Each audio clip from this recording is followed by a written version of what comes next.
সুপ্রভাত বন্ধুরা, সকালে আজকে জলখাবার ছিল রুটি, আলুর তরকারি আর আমের চাটনির সাথে। এখানে সবাই মিলে খেয়ে নিয়ে, আর রোববার আজকে হলো রোববার। রোববার মানে সবার কাছে ছুটির দিন হলে আর আমার কাছে ব্যস্ততার দিন। কেননা রোববারে আমাদের এখানে হাট হয় আর শ্বশুরমশাই বাড়ি থাকে, সেদিন ব্যস্ততা, রান্নাবান্না খুব চাপটা বেড়ে যায়। সকালবেলায় উঠে খেয়ে দিয়ে নিয়ে এখন উঠোনটা ঝাড়টা দিয়ে নিচ্ছি, তারপরে হলো রান্নাবান্নার দিকে আয়োজন করতে হবে। এখানে চলে এসেছি মাংস ধুতে। রোববার মানে তো মাংস হতেই হবে।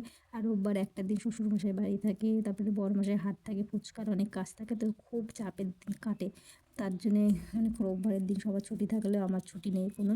আর আমার ব্যস্ততা আরও বেশি বেড়ে যায়। এদিকে শাশুড়ি মা রান্না করছে ওদিকে, আর আমি এখানে গ্যাসে হলো বসিয়েছিলাম ডাল।